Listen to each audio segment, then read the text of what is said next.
श्री गणेशाय नमः। श्री गोपीजनवल्लभाय नमः। ओम नमो भगवते वासुदेवाय। श्रीमद्भागवत महापुराणम चतुर्थ स्कंध अथ प्रथमोध्यायः।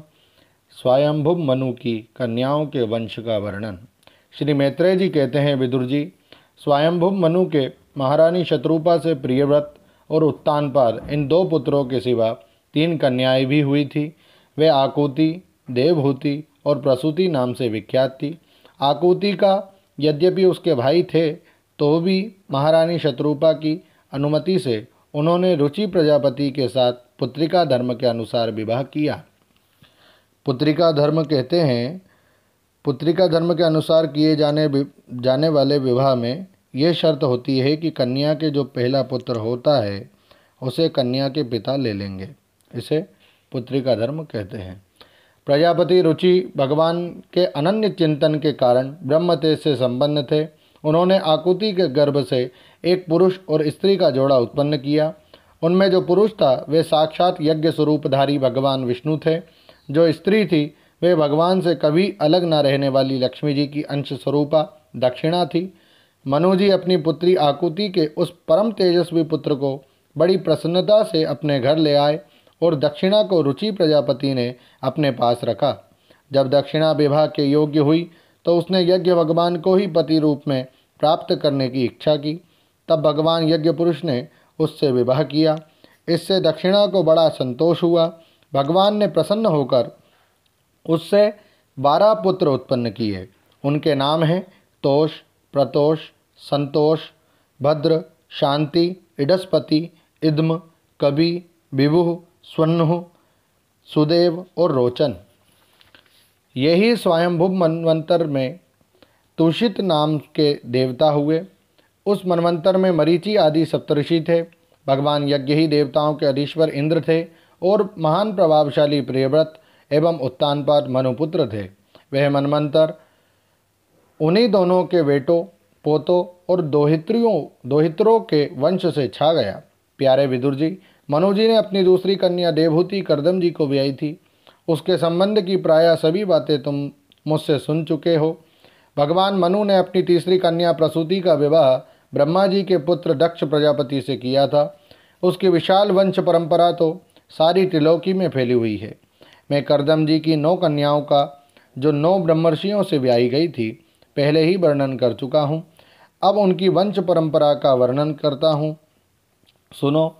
मरीचि ऋषि की पत्नी करदम जी की बेटी कला से कश्यप और पूर्णिमा नामक 2 पुत्र हुए, जिनके वंश से यह सारा जगत भरा हुआ है। शत्रुतापन विदुर जी, पूर्णिमा के विरज और विश्वग नाम के 2 पुत्र और तथा देवकुल्या नाम की एक कन्या हुई। यही दूसरे जन्म में श्रीहरि के चरणों के धोबन से देव नदी गंगा के रूप में प्रकट हुई। अत्रि की पत्नी अनुसुईया से दत्तात्रेय, दुर्वासा और चंद्रमा नाम के 3 परम यशस्वी पुत्र हुए। ये क्रमशः भगवान विष्णु, शंकर और ब्रह्मा के अंश से उत्पन्न हुए थे। विदुर जी ने पूछा, गुरुजी, कृपया ये बतलाइए कि जगत की उत्पत्ति, स्थिति और अंत करने वाले इन सर्वश्रेष्ठ देवों ने अत्रि मुनि के यहाँ क्या करने की इच्छा से अवतार लिया था। श्री मैत्रेय जी ने कहा, जब ब्रह्मा जी ने ब्रह्मज्ञानियों में श्रेष्ठ ब्रह्मर्षि अत्रि को श्रेष्ठ सृष्टि रचना के लिए आज्ञा दी, तब वे अपनी सहधर्मिणी के सहित तप करने के लिए ऋक्ष नामक कुल पर्वत पर गए। वहाँ पलाश और अशोक के वृक्ष का एक विशाल वन था। उसके सभी वृक्ष फूलों के गुच्छों से लदे थे तथा उसमें सब और निर्विद्या नदी के जल की कल कल ध्वनि गूंजती रहती थी। उस वन में वे मुनिश्रेष्ठ प्राणायाम के द्वारा चित्त को वश में करके 100 वर्ष तक केवल वायु पीकर सर्दी गर्मी आदि द्वंद्वों की कुछ भी परवाह न कर एक ही पैर से खड़े रहे। उस समय वे मन ही मन यही प्रार्थना करते थे कि जो कोई संपूर्ण जगत के ईश्वर है, मैं उनकी शरण में हूँ, वे मुझे अपने ही समान संतान प्रदान करें। तब ये देखकर कि प्राणायाम रूपी ईंधन से प्रज्वलित हुआ अत्रि मुनि का तेज उनके मस्तक से निकलकर तीनों लोकों को तपा रहा है। ब्रह्मा, विष्णु और महादेव तीनों जगतपति उनके आश्रम पर आए। उस समय अप्सरा, मुनि, गंधर्व, सिद्ध, विद्याधर और नाग उनका श्रेयस गा रहे थे। उन तीनों का एक ही साथ प्रादुर्भाव होने से अत्रि मुनि का अंतःकरण प्रकाशित हो उठा। उन्होंने एक पैर से खड़े खड़े ही उन देवों को देखा और फिर पृथ्वी पर दंड के समान लौटकर प्रणाम करने के अनंतर अर्घ्य पुष्पादि पूजन की सामग्री हाथ में ले उनकी पूजा की। वे तीनों अपने अपने वाहन हंस, गरुड़ और बैल पर चढ़े हुए तथा अपने कमंडलू, चक्र, त्रिशूल आदि चिन्हों से सुशोभित थे। उनकी आंखों से कृपा की वर्षा हो रही थी। उनके मुख पर मंद हास्य की रेखा थी, जिससे उनकी प्रसन्नता झलक रही थी। उनके तेज से चौंधिया कर मुनिवर ने अपनी आंखें मूंद ली। वे चित्त को उन्हीं की ओर लगाकर हाथ जोड़ अति मधुर और सुंदर भावपूर्ण वचनों में लोक में सबसे बड़े उन तीनों देवों की स्तुति करने लगे। अत्रि मुनि ने कहा, भगवान, प्रत्येक कल्प के आरंभ में जगत की उत्पत्ति, स्थिति और लय के लिए जो माया के सत्वादि तीनों गुणों का विभाग करके भिन्न भिन्न शरीर धारण करते हैं, वे ब्रह्मा, विष्णु और महादेव आप ही हैं। मैं आपको प्रणाम करता हूँ। कहिए, मैंने जिनको बुलाया था, आप में से वे कौन महानुभाव हैं?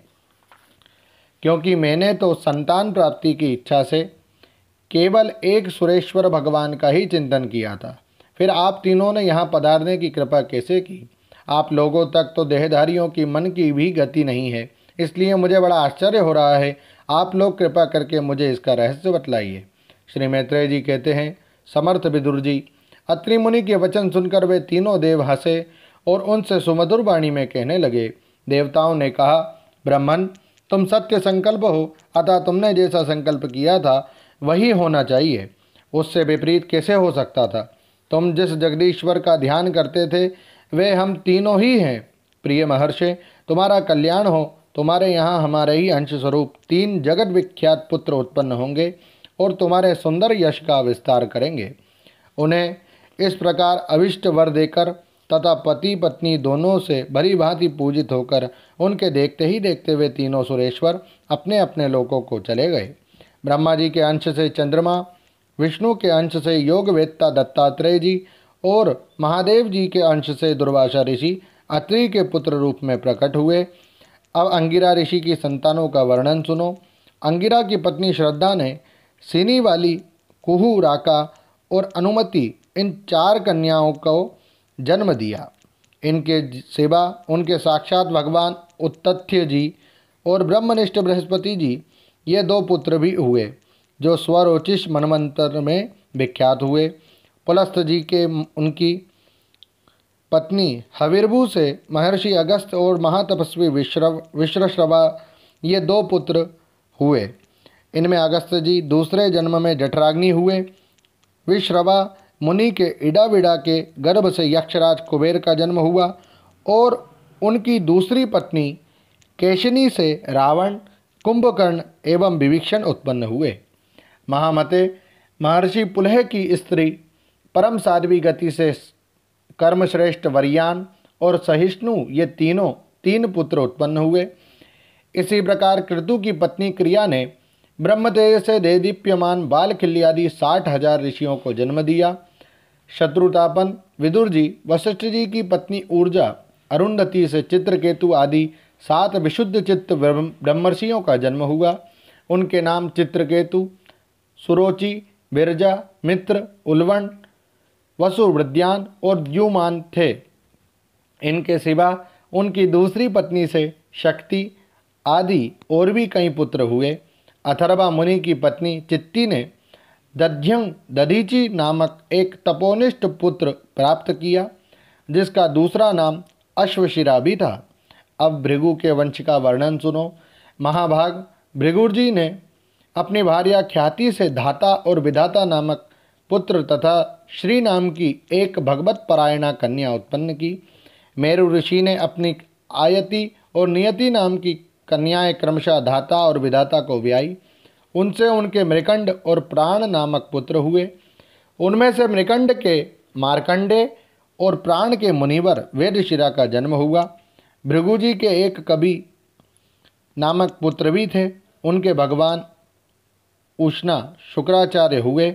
विदुर जी, इन सब मुनीश्वरों ने भी संतान उत्पन्न करके सृष्टि का विस्तार किया। इस प्रकार मैंने तुम्हें ये करदम जी के दोहित्रों की संतान का वर्णन सुनाया। जो पुरुष इसे श्रद्धापूर्वक सुनता है उसके पापों को वह तत्काल नष्ट कर देता है।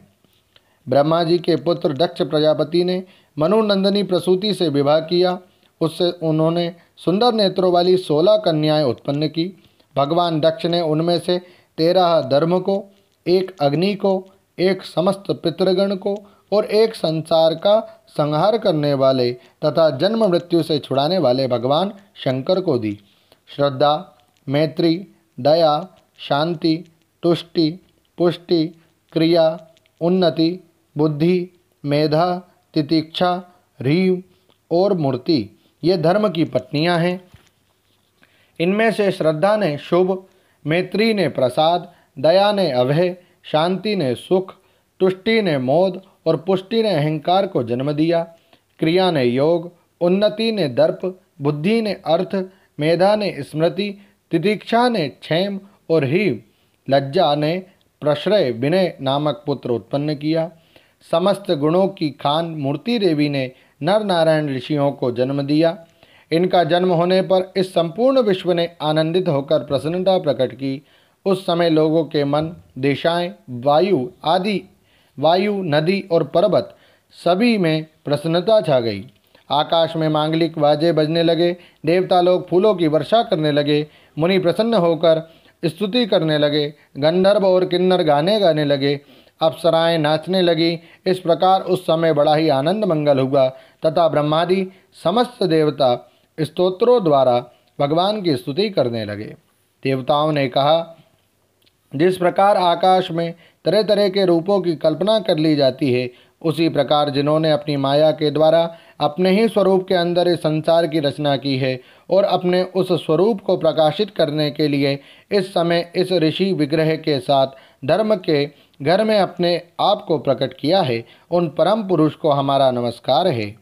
जिनके तत्व का शास्त्र के आधार पर हम लोग केवल अनुमान ही करते हैं, प्रत्यक्ष नहीं कर पाते, उन्हीं भगवान ने देवताओं को संसार की मर्यादा में किसी प्रकार की गड़बड़ी ना हो इसलिए सत्वगुण से उत्पन्न किया है। अब मैं अपने करुणा में नेत्रों से जो समस्त शोभा और सौंदर्य के निवास स्थान निर्मल दिव्य कमल को भी नीचा दिखाने वाले हैं, हमारी ओर निहारे। प्यारे विदुर जी, प्रभु का साक्षात दर्शन पाकर देवताओं ने उनकी इस प्रकार स्तुति और पूजा की। तदनंतर भगवान नर नारायण दोनों कंधबादन पर्वत पर चले गए। भगवान श्रीहरि के अंशभूत वे नर नारायण ही इस समय पृथ्वी का भार उतारने के लिए यदुकुल भूषण श्री कृष्ण और उन्हीं के सरीखे श्याम वर्ण कुरकुल की तिलक अर्जुन के रूप में अवतीर्ण हुए। अग्निदेव की पत्नी स्वाहा ने अग्नि के ही अभिमानी पावक, पवमान और शुचि ये 3 पुत्र उत्पन्न किए। ये तीनों ही हवन किए हुए पदार्थों का भक्षण करने वाले हैं। इन्हीं तीनों से 45 प्रकार के अग्नि और उत्पन्न हुए। ये ही अपने 3 पिता और 1 पितामह को साथ लेकर 49 अग्नि कहलाए। वेदज्ञ ब्राह्मण वैदिक यज्ञ कर्म में जिन 49 अग्नियों के नामों से आग्नेयी इष्टियाँ करते हैं वे यही हैं: अग्निश्वात, वरिहिषत, सोमप और आज्यप ये पितर हैं। इनमें साग्निक भी है और निरग्निक भी है। इन सब पितरों की पत्नी दक्ष कुमारी स्वदा है। इन पितरों से स्वदा के धारिणी और वयुना नाम की 2 कन्याएं हुई। वे दोनों ही ज्ञान विज्ञान में पारंगत और ब्रह्म ज्ञान का उपदेश करने वाली हुई। महादेव जी की पत्नी सती थी। वे सब प्रकार से अपने पतिदेव की सेवा में संलग्न रहने वाली थी, किंतु उनके अपने गुण और शील के अनुरूप कोई पुत्र नहीं हुआ, क्योंकि सती के पिता दक्ष ने बिना ही किसी अपराध के भगवान शिव जी के प्रतिकूल आचरण किया था। इसलिए सती ने युवावस्था में ही क्रोधवश योग के द्वारा स्वयं ही अपने शरीर का त्याग कर दिया था। ओम नमो भगवते वासुदेवाय। श्रीमद्भागवते महापुराणे पारमहंस्यां संहितायां चतुर्थे स्कंदे विदुरमैत्रेय संवादे प्रथमोऽध्यायः। श्रीराधाकृष्णार्पणमस्तु। हरे नमः, हरे नमः, हरे नमः। जय श्री कृष्ण।